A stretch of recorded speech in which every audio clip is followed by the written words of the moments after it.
Assalamualaikum warahmatullahi wabarakatuh. Di sini kami dari kelompok 8. Di sini saya ada Hasbi Hawa di sini, Mada Rafi, Gang, Zulfa, dan juga Firgiawan sebagai kameramen.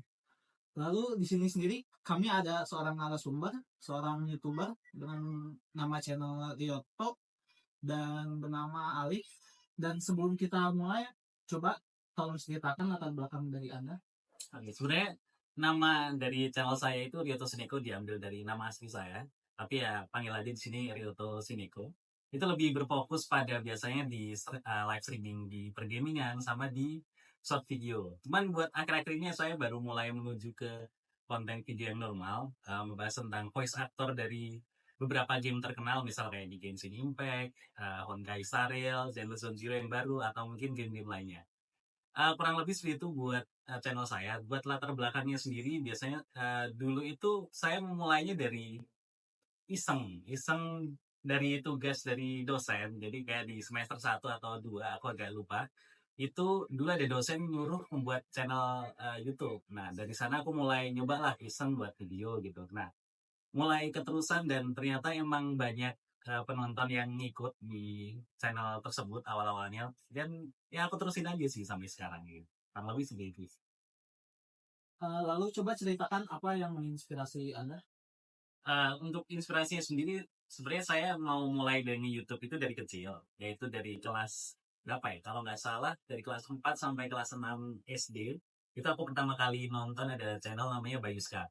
Nah, Bayuska itu komedi, dia tipikal channelnya. Nah, aku sebenarnya awalnya mau bikin ke arah sana, tapi akhirnya sekarang mengarah ke yang lebih profesional. Jadi kayak membuat video tentang kayak tier list atau enggak kayak list dari voice actor terkenal gitu. Nah, buat inspirasinya sekarang lebih mengarah ke dari channel luar sih. Jadi buat sekarang aku lebih ngelihatnya kayak marketnya mau ngetrend di arah mana, itu aku baru ngikutin gitu. Sekarang ya inspirasi dari channel YouTube luar lah, namanya sebenarnya ada Kettle Teru, tapi ya gitu lah kurang lebih. Nah, untuk pertanyaan selanjutnya, tadi Cong ceritakan bagaimana pertama kali Mas Ryoto membuat video dan respon pertama kali penonton itu seperti apa? Untuk untuk cara membuat videonya sebenarnya ya sama lah kayak youtuber lainnya, itu pakai Adobe Premiere, cuman itu buat konten video.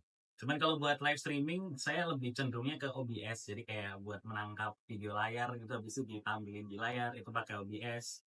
Nanti ada kayak overlay itu nanti bisa lewat Discord atau mungkin dari website lainnya. Mungkin juga kayak Saweria, jadi kayak buat alternatif orang itu mau memberikan kita donasi itu lewat mana, itu nanti juga ada kayak website lain, misal kayak Saweria, Traktir, dan lain-lain gitu. Nah, buat Respon penonton pertama kali? untuk respon pertama kali itu sebenarnya cukup positif. Jadi di awal-awal aku nge-streaming itu banyak kayak ada orang-orang gamer baru gitu. Jadi orang-orang gamer baru itu kan aku juga baru mulai jadi gamer juga waktu awal live streaming.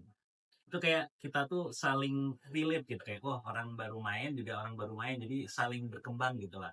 Nah, orangnya jadi semakin jago, buat penontonnya aku juga jadi semakin jago buat nge-live gitu, jadi kayak saling mutual lah bisa dibilang seperti itu. Untuk pertanyaan selanjutnya, untuk Mas Ryoto itu tantangan pertama kali dalam membuat video itu seperti apa? Tantangannya itu sebenarnya mulai dari kayak komentar-komentar negatif nih. Jadi kayak kita kalau membuat video, misal video apa ya, kayak video tentang dokumentasi gitu. Nah, kita kan ada berharap kayak orang lain itu memberikan kita komentar positif. Nah, tapi kalau misal ada kayak komentar negatif satu aja dibanding kayak komentar positif 10, itu rasanya udah bikin kita kayak, ah, ini orang kok kayak jelek-jelekin videoku padahal aku kan udah import gitu ya.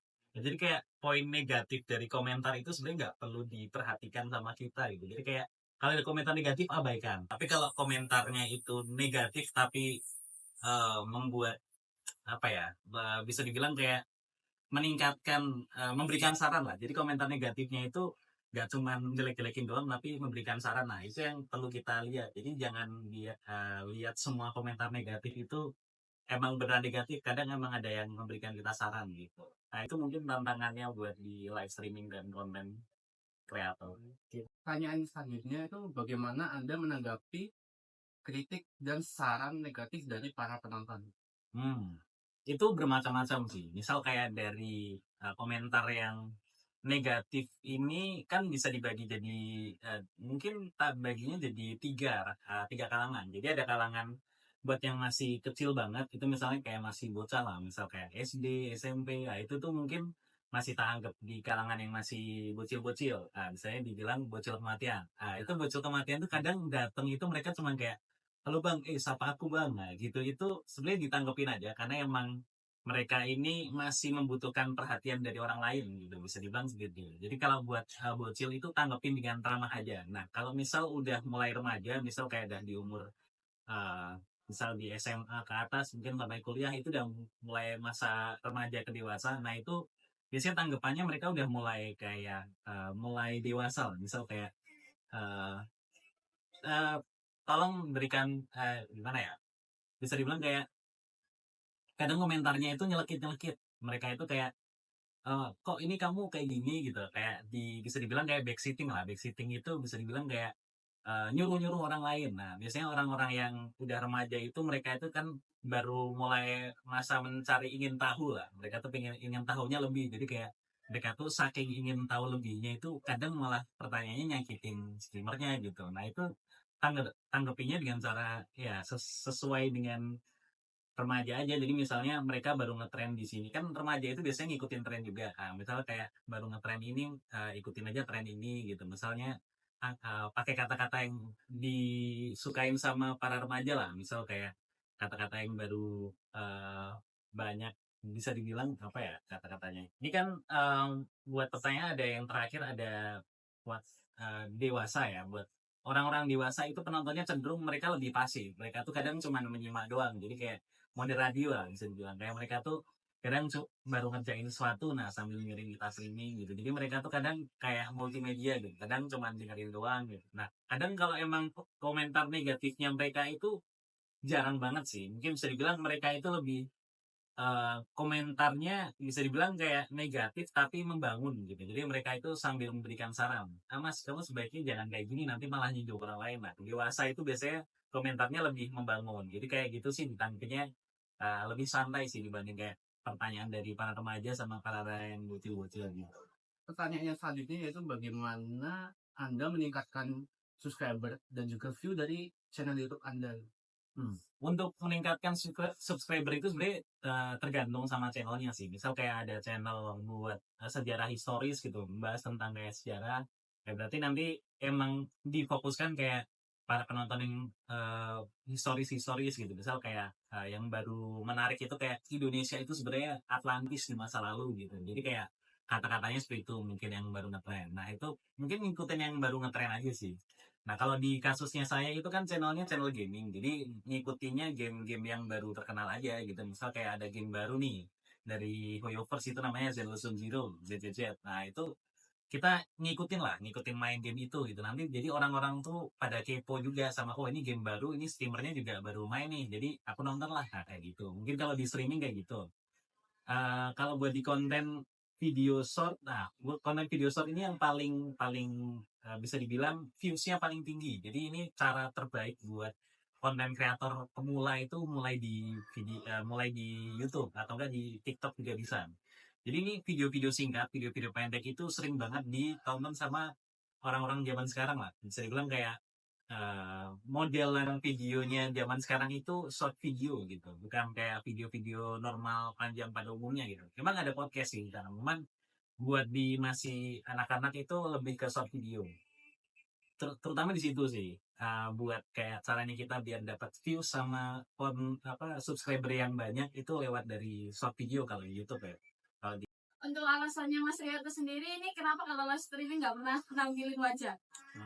Untuk nampilin wajah itu sebenarnya selera dari para kreator sih. Jadi aku sendiri ini sebenarnya nggak nampilin muka, tapi nampilinnya karakter. Jadi kayak ada karakter VTuber itu, aku pakai karakter itu nge-tracking wajah, habis itu apa ya, bisa ditampilin di live streaming lah. Jadi kayak ada sisi reactionnya dari akunya gitu. Mungkin orang-orang tuh lebih pengennya ngeliat kayak reaction-nya dari YouTuber ini gimana sih? Nah, itu mungkin bisa tak sampaikan lewat karakter animasinya tersebut gitu. Oh ya, dan tambahan lagi mungkin kenapa ke orang-orang di YouTube itu ada beberapa yang mereka nggak pakai mukanya sendiri. Nah, misal kayak dia tadi, dan beberapa ada yang pakai mukanya. Nah, itu mungkin karena orang-orang itu nggak pingin kelihatan mukanya yang terkenal gitu. Nanti kalau misal dia baru datang mana, oh ini ada orang ini nih, minta foto bang, nah, kayak gitu kan. Mungkin orang-orang jenuh gitu, atau mungkin nanti bisa capek lah ngadepin orang-orang kayak gitu di channel YouTube, udah capek ngadepin mereka, apalagi di real life gitu. Jadi dua-duanya bisa capek nih. Jadi mereka itu mungkin butuh privacy buat mereka sendiri gitu. Jadi nggak nampilin muka tapi tetap membuat konten gitu. Aku tuh mikirnya juga kayak gitu. Jadi cuma pakai karakter doang tanpa nampilin muka gitu sih. Mas Riaka sendiri nih gunain karakter apa sih? Terus apa sih alasannya gunain karakter tersebut tuh? Oh ya. Karakternya ini sebenarnya bisa dibilang kayak VTuber gitu, kayak kucing putih, habis itu pakai kayak headset biasanya, habis itu sambil main game. Bajunya kadang ganti-ganti sih, tapi yang pasti rambutnya putih sama kuping kucing. Nah itu kenapa kok aku pakai karakter tersebut, itu sebenarnya ada bisa dibilang kayak backstory-nya sih, ada ceritanya gitu. Itu tuh ceritanya kayak dulu aku pas masih kecil gitu ya, aku punya kayak kucing warna putih gitu ya. Kucingnya tuh sayang banget sama aku gitu ya. Tapi di beberapa waktu ke belakang gitu ya, mungkin setahun setahun ya, kurang lebih setahun sih, karena aku mulai YouTube-nya hampir kurang lebih setahun yang lalu gitu ya. Itu setahun yang lalu itu kucingnya meninggal, bisa dibilang kayak mati lah.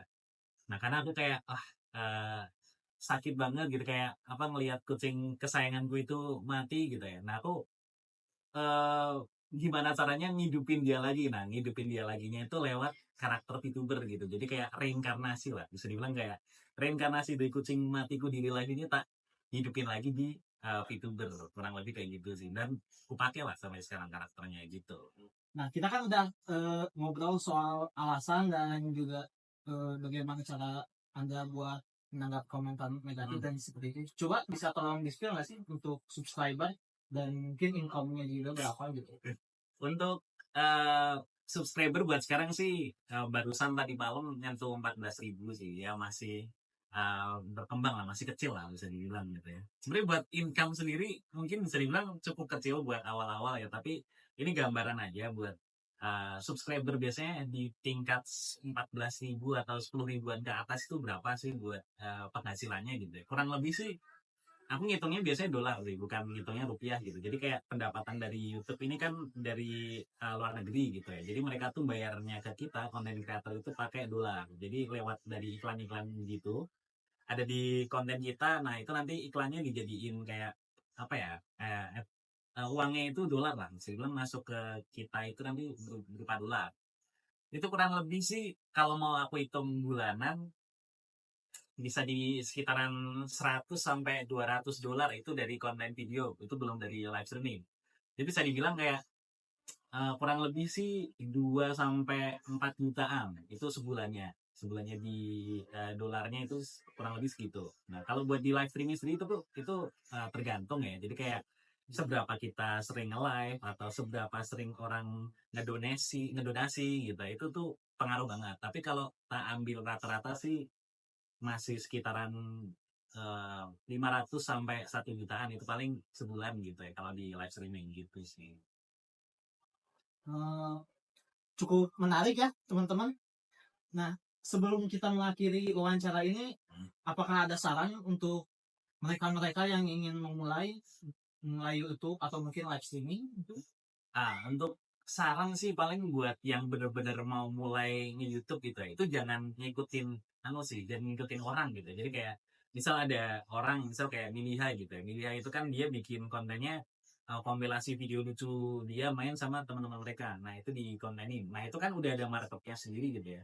Kita jangan mau kayak wah, ini marketnya dia besar gitu, apakah aku mau ngikutin gitu. Itu marketnya agak susah. Mungkin kamu lebih bikin yang punya ciri khas tersendiri. Aku sendiri ngikutin sebenarnya channel di luar negeri, tapi karena di channelnya luar negeri itu nggak ada yang di Indonesia yang sama gitu ya kontennya seperti itu, aku ngikutin dia jadi dari konten luar negerinya itu unik nih, tapi di Indonesia belum ada. Nah, uniknya itu tak bawa ke Indonesia. Nah, itu cukup berhasil lah, bisa dibilang kayak gitu. Nah itu biasanya aku mulai dari short video. Jadi dari short video ngumpulin banyak views, ngumpulin banyak subscriber, dan banyak lah penonton gitu ya. Nah kalau udah mulai banyak, mungkin mulai di konten normal dan live streaming gitu. Jadi bisa nyebar lah. Jadi mulainya dari situ sih. Oke, mungkin segitu saja dari kami. Terima kasih kepada Mas Rioto karena bersedia untuk diwawancarai. Sekian dari kami. Wassalamualaikum warahmatullahi wabarakatuh.